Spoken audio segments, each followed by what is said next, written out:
They said they were just using me until the house was ours. I heard it from the hallway, and it shattered everything I believed. My name is Lillian Carter. I'm 68 years old, a widow for nearly a decade now, and until recently the kind of woman who believed that kindness, real kindness, would always be returned in time. I never had children of my own. My late husband, Charles, and I tried for years, but life had other plans. Still, we built a home together, a beautiful 2-story house with red shutters and a porch swing he hung up himself. It was meant to be our forever place, safe, quiet, ours. When my younger sister passed away unexpectedly, I stepped in to raise her granddaughter, Madison. She was just a teenager then, wild-eyed and grieving, and I became everything from guardian to guidance counselor. I put her through school, watched her graduate, even helped pay for her wedding. She was my family, the closest thing I had to a daughter. So when Madison and her husband, Tyler, hit a rough patch last year and asked if they could move in for just a little while, I didn't hesitate. Tyler had lost his job. Madison was between contracts, and they said they needed a place to regroup. I opened the doors without a second thought. They took the master bedroom. I moved into the guest room. I cooked for them, cleaned around them. When the dishwasher broke, I fixed it. When Madison mentioned wanting to renovate the kitchen once this is ours, I thought she was joking. I laughed along. I always wanted to believe that love and loyalty still existed in this world, that families stood by one another without question. But then came that night, that sentence. It was late, nearly midnight. I'd been reading upstairs when I remembered I'd left my tea mug in the living room. I came down barefoot, quietly, so I wouldn't wake them. As I turned the corner toward the kitchen, I froze. Their voices, laughing, casual, cruel. "She doesn't even know what's coming," Madison giggled. "She won't last much longer," Tyler added, his tone as cold as steel. "We're just using her till the house is ours." There was a pause. Then both of them laughed. I didn't breathe. I couldn't. I stood in the dark, clutching the banister like it was the only thing holding me upright. That sentence ran laps in my mind. "We're just using her." My heart wasn't racing. It was collapsing. I wasn't angry yet, not even shocked, just hollow. As if the air had been pulled from the room and all that remained was the quiet gasp of truth, finally showing itself. I stepped back silently, afraid the floorboards might betray me. I crept upstairs, closed my door, and sat on the edge of the bed for what felt like hours. My mind spiraled through every conversation, every small red flag I'd ignored. The casual way Madison once asked if I'd updated the deed. The time Tyler looked at the living room and muttered, "This'll look great once we redo it." The countless passive-aggressive comments about younger families making better use of space. I had opened my home, given them comfort, and they had written my expiration date in whispers. That night, I didn't sleep. I stared at the ceiling as the shadows of betrayal danced across it, and a storm I never saw coming settled in my chest. At 5:10 a.m., just before the birds began their songs, I got up, went to the attic, and pulled down the old wooden box that held everything. Charles's will, our mortgage papers, the deed to the house. My hands trembled as I opened it, but my mind was suddenly sharper than it had been in years, because they thought they were waiting on a dying woman to hand them a house. But I was wide awake, and they were about to learn what it meant to mistake silence for surrender. The attic was cold that morning, the kind of cold that felt like memory itself, frozen in wooden beams and boxes taped shut by hands that no longer existed. I hadn't opened that old chest since Charles passed away, but now it called to me like a lighthouse in the fog of my anger. The house papers were exactly where I remembered, tucked inside a weathered folder beneath an old photo album and a sealed envelope with my name in Charles's handwriting. I set the envelope aside for later. My fingers trembled as I pulled out the deed. There it was, in black and white, my name, sole owner, No joint title. No power of attorney. Just me. No one could take this from me. Not Madison. Not Tyler. Not even time. The moment gave me a strange kind of clarity. Not rage. Not revenge. Just realization. That house wasn't just wood and brick. It was love. Charles and I had poured ourselves into it, installing every fixture together, saving every penny to afford the custom porch, even planting the magnolia tree out front that now towered over the yard. We didn't inherit it. We built it. With hope. With sweat. With the belief that someday someone would cherish it like we did. And yet, I'd handed the keys to people who saw it as nothing more than a future property grab. They didn't know its story. Madison was a baby when her mother passed. My sister, Valerie. Valerie had raised me as much as I had raised her. Losing her broke me. But taking care of Madison was my way of honoring her memory. I paid for school supplies, drove her to doctor appointments, attended her parent-teacher conferences. I gave up weekend getaways and retirement plans so she'd never feel the sting of abandonment. I never thought I'd have to question her love. I remember the first night she and Tyler moved in. Madison hugged me so tight. Her voice cracked when she said, "Thank you, Aunt Lily. We just need time." I told her, "Take as much as you need." I meant it. I always did. But it hadn't taken long before things changed. Tyler started making backhanded comments about how this place needs fresh energy, or your generation doesn't believe in open space. He said it with a smile, but his eyes didn't match. Madison started talking about modernizing the house. She'd suggest things like tearing down the bookshelf Charles built himself or painting over the soft green walls we chose together. At first I thought they were just nesting. Young couples did that. But then came the slip-ups. The time I found my grandmother's necklace missing from the drawer. Madison claimed it had been misplaced. The time Tyler told a neighbor, "We'll own it eventually anyway, she's got no kids." I brushed it off as ignorance. Because when you love someone like your own child, you'll swallow 1,000 tiny cuts before realizing you're bleeding. And last night, that was the final wound. We're just using her till the house is ours. Those words echoed in my head as I sat in my quiet kitchen that morning, the deed in one hand, my coffee untouched in the other. The light streamed through the window, soft and golden, the way Charles used to love it. I could almost hear him say, "You don't owe anyone your peace." I reached for the envelope again. Charles's letter. I hadn't read it in 9 years. I was too broken then, too lost. But something told me today was the day. Inside, in his neat handwriting, were just a few paragraphs, but one line stood out like a torch in the dark. If you ever find yourself surrounded by people who forget who you are, walk away. You've already given them enough. Tears slipped down my cheek. Grief, yes, but also freedom. Because for the first time in years, I wasn't asking what others needed from me. I was asking what I needed from myself. And I needed out. Not tomorrow. Not eventually. Now, by the time the sun rose completely, I had already packed the most important things. Not clothes, not dishes, not even the old armchair in the corner that still creaked the way Charles did when he cleared his throat before a story.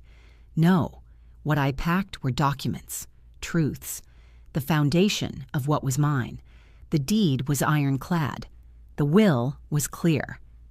Charles had left everything to me. No trust, no conditions, just love. Pure, protective love. I spent that morning making calls, quiet ones. I knew a man named Michael from town, a real estate agent who once helped a friend sell their property off-market. He was discreet, trusted. When I told him I needed to sell quickly and privately, his voice didn't even flinch. "Lillian, I've got someone who's been eyeing homes exactly like yours. Cash buyer, older couple looking to downsize from the city and retire in the country." I asked him only one thing. "Don't list it. Don't post photos. Just let me know when they're ready." "They're already ready," he replied. "They've been waiting for a house like yours." I smiled. tired but sharper than I'd felt in months. Madison and Tyler were still asleep when I moved through the house, gathering what I needed. Important papers, Charles's military flag, my wedding ring, which I had stopped wearing when the arthritis in my knuckles made it too tight, and a single photo, Charles and me standing in front of the newly built porch, holding glasses of lemonade and looking like the future would never run out.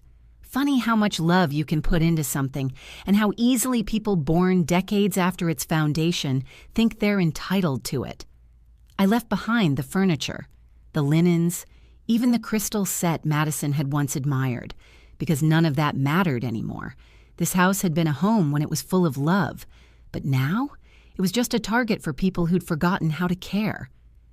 At exactly 10:15 a.m., Michael arrived with the couple. They were kind, older, a retired teacher and her husband, a former mechanic who now gardened full-time. Their eyes didn't roam the place like vultures. They looked at it like it was sacred. They asked nothing of me. No haggle, no pressure. The notary came at noon. I signed the sale documents with a hand steadier than I expected. Michael handed me a check and a manila envelope with all the finalized paperwork. And then, just like that, it was no longer my house. It felt like letting go of a lifeline, but also like stepping out of a cage. I left a note on the kitchen counter before I walked out. I didn't leave it on a sticky note. I took a sheet of my best stationery, wrote with my favorite pen, and folded it neatly next to a small framed photo of my sister Valerie holding baby Madison. The note said, "To those who plan their future without me in it, I hope you find what you're looking for. This home was built with love, but it cannot survive entitlement. You were waiting for it to be yours. It never was." Lillian. I didn't wait to see them read it. I got into my car, drove away without music, just the hum of tires against old country roads and the rising certainty that I'd done the right thing. By 2 p.m., I had checked into a small rental cabin by the lake, the same one Charles and I used to visit when we were younger. I'd always dreamed of living there one day. I just never thought it would take heartbreak to finally get there. I turned off my phone for the first time in weeks and sat on the front porch. The water sparkled like silver threads. A bird landed on the railing, chirped once, and flew off. I whispered to no one, "I'm not theirs to use." And for the first time in a long, long time, I believed it. It was barely dawn when I rolled my small suitcase across the gravel driveway of the cabin and heard the birds calling across the lake. I'd slept well for the first time in months. Not because the bed was softer, if anything, it was lumpy and smelled faintly of cedar, but because my heart wasn't clenched anymore. Back at the house, I imagined the sun was pouring in through the sheer white curtains I'd hung in the guest room, the ones Madison once said were outdated like grandma chic. Tyler would probably still be snoring, leg tossed over the blanket like a drunk king in a borrowed castle. Madison would be up soon. She liked to claim she was a morning person, though her mornings never began before 9:30. I wondered how long it would take before they noticed something was missing. Would it be when the scent of bacon didn't float from the kitchen? When the porch swing didn't creak under my usual 7 a.m. wait? Or would it be the silence? The stillness that creeps in when the one who made the house a home is no longer there? I didn't have to wonder long. At exactly 9:06 a.m., my phone vibrated on the table next to my cup of tea. Madison, 8 missed calls.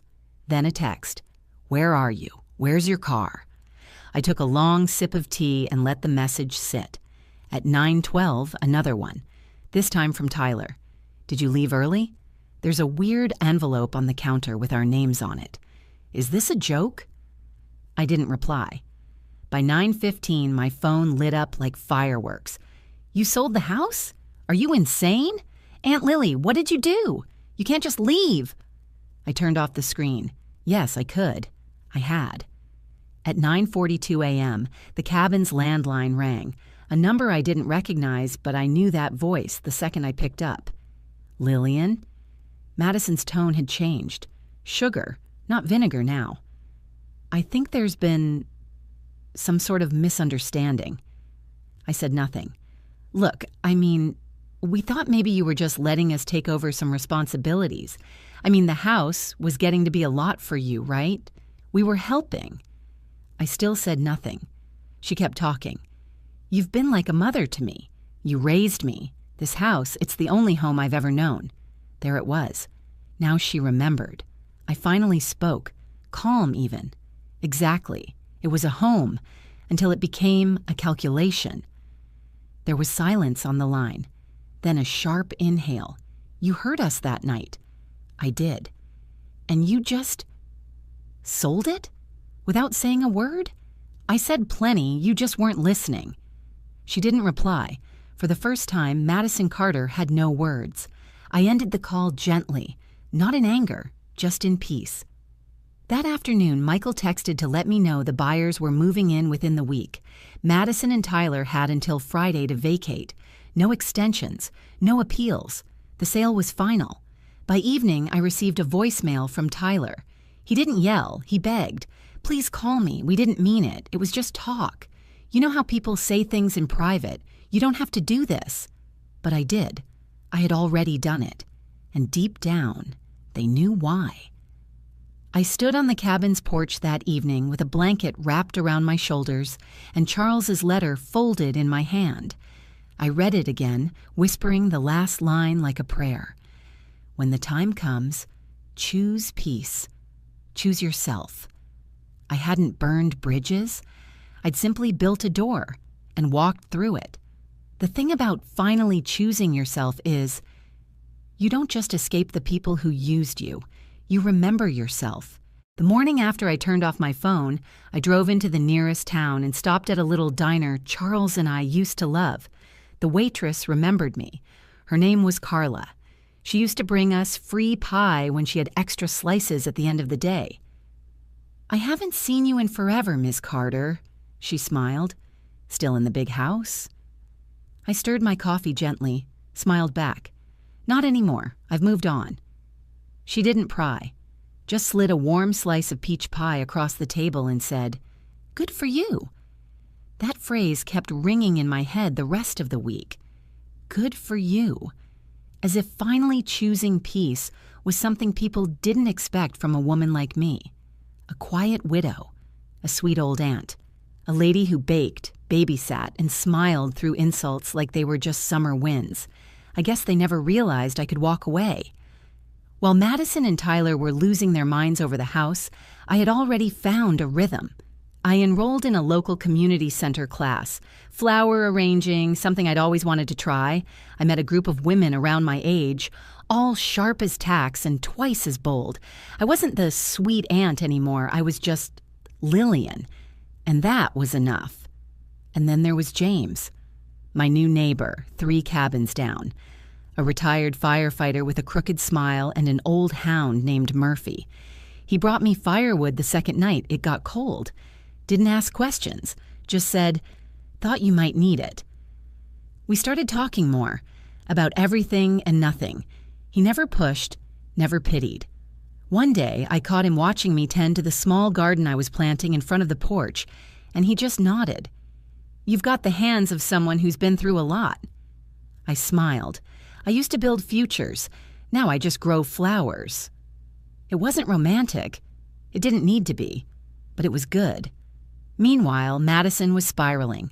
I didn't check social media much, but a friend from church texted me, "You should see what your niece is posting." Curiosity got the better of me. I logged in. Madison had written a dramatic post about elderly manipulation and being robbed of her future. Photos of her and Tyler standing in front of my old house, pouting like victims of a cruel injustice. The comments, though, they weren't what she expected. One woman replied, "Wait, wasn't that her house to begin with?" Another, "Didn't she raise you? How dare you talk about her like this?" Then came the best one. "My grandma gave me everything, too." I never forgot it. You clearly did. I closed the app and never looked again. They could have the internet. I had peace. Then, about 2 weeks after the move, I got an official letter from an attorney. Madison and Tyler were trying to contest the sale. They claimed undue influence, saying I wasn't of sound mind when I signed the deed. I laughed. Out loud. The attorney I'd hired, a sharp woman named Michelle who wore thick glasses and didn't miss a single comma, had anticipated it. She'd recorded everything. I had letters, proof, witnesses. The buyers were solid. The contract was airtight. Michelle called me that afternoon and said, "They've got nothing. Let them throw their tantrum." So I did. I let them scream into empty spaces while I repotted orchids and learned how to prune roses. Sometimes healing doesn't come with fireworks. It comes with silence. It comes with doing nothing at all when the people who underestimated you expect a reaction. They'd thought they could use me to get what they wanted, but what they didn't know was I'd already started planning my freedom long before they whispered their betrayal. All it took was one night to remind me that I'd given too much to be treated like an obligation, and I had one more lesson left to teach them. Friday came faster than they expected. The final move-out deadline. I didn't drive by. I didn't check on them. I didn't even ask how it went. But a friend of mine from the neighborhood, Sharon, who'd lived 2 streets down for over 20 years, sent me a picture that morning. It was Madison and Tyler standing on the curb beside a heap of boxes and trash bags. Their car was overloaded. Tyler looked like he was mid-argument. Madison was holding her phone like it was a weapon, probably screaming into it. The caption under Sharon's message read simply, "Looks like the princess and her pawn have been evicted." I didn't smile. Not exactly, but I exhaled. That night, I sat by the lake with a shawl around my shoulders, and Murphy the hound curled up at my feet. James sat on the steps beside me with 2 mugs of hot cider, one for each of us. He didn't ask what the smile on my face meant. He just said, "Quiet night," and it was. The kind of quiet you earn. The following week, the buyers officially moved into the house. They sent me a thank you card, handwritten, not some cold, generic note. The woman even included a photo of herself standing next to the magnolia tree. She said, "I've never felt safer in a place." I cried when I read it. Because that's what that house was meant for, not greed, not inheritance schemes, not entitlement, but peace. Meanwhile, Madison and Tyler were bouncing from place to place. Tyler's parents didn't take them in for long. They don't do drama, according to a mutual friend. Madison tried to paint herself as the betrayed daughter figure, but the more she talked, the more holes showed in her story. People weren't buying it anymore. Old friends stopped returning her calls. Relatives, people I hadn't heard from in years, started messaging me. One cousin wrote, "I had no idea they were using you like that. I'm so sorry, Lillian." Another, "You raised her better." She just forgot. I never responded. I didn't need to. They could wrestle with their own shame. I had already let mine go. Then came the moment that I never expected, but almost saw coming. One afternoon, as I was weeding the flower beds outside the cabin, a car pulled into the gravel driveway. It was Tyler. He looked smaller, not physically, but something in him had deflated. No swagger, no smirk, just a man carrying a manila envelope walking like the ground beneath him was made of glass. Murphy growled softly, but I patted him calm. Tyler stopped a few feet away. "Can I talk to you for a second?" I stood slowly, brushing dirt from my gloves. "I'm not here to beg," he said quickly, "or blame. I thought you should see this." He held out the envelope. Inside were photos, printed, not digital, of Madison, arms wrapped around another man, in hotel lobbies, in restaurants, in a car parked outside a hotel with curtains drawn. I didn't speak. I didn't even blink. "She said I was boring," he muttered. "Said she only married me because I was safe. That eventually your house would give us the life she really wanted." There it was, the full truth. I handed the envelope back. "Why bring this to me?"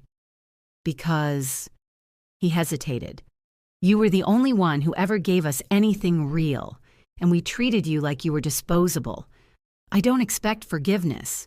I just wanted you to know, Madison didn't just use you, she used everyone." I looked at him. Really looked. Not with hatred, not even pity, just clarity. "You get one life, Tyler," I said quietly. "Don't waste it chasing what doesn't belong to you." He nodded, said nothing else, and left. That was the last time I saw him. I don't know where they went after that. I don't need to, because what they built was never real, just a house of cards trembling in the wind of their own deception. And I was already rebuilding something better, not just a life, a legacy. It's been a little over a year now. The lake is still. The wildflowers I planted last spring bloom in soft pinks and yellows, lining the porch like a garland nature tied just for me. Murphy still visits every afternoon, tail wagging, snout wet from his adventures. James has become something steady in my life, a gentle presence who knows when to talk and when to simply sit beside me in silence. My days aren't flashy. They're full of little rituals that remind me of who I am. Morning tea with honey, a walk by the water, afternoons volunteering at the local library, reading to children whose eyes light up the way Madison's used to, once upon a time. And sometimes, when I least expect it, someone will come up to me and say, "You're Lillian Carter, right? You used to live on Sycamore Lane. I heard what you did." I never confirm or deny, because the truth isn't something I owe anyone. It's something I live by. There's a framed photo on my mantle now. It's not the one of Charles and me on the porch. That one I donated to the Historical Society when the new homeowners wanted to learn more about the place. This one is different. It's just me. Smiling, standing in front of my garden, dirt on my gloves, light in my eyes. James took it on a Sunday when I wasn't paying attention. He said, "You look more alive than I've ever seen you." And I did, because for once, I wasn't holding my breath. I wasn't pouring from an empty cup. I wasn't waiting for someone to recognize my worth. I had already recognized it. Madison never wrote again. Not a call, not a card. Part of me wonders if she's ashamed.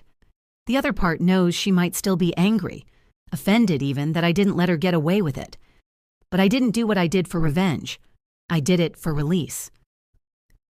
There's a copy of Charles's letter framed near the door now. Guests often glance at it, thinking it's a poem or a quote from a book. They don't realize it's the exact sentence that changed my life. If you ever find yourself surrounded by people who forget who you are, walk away. You've already given them enough.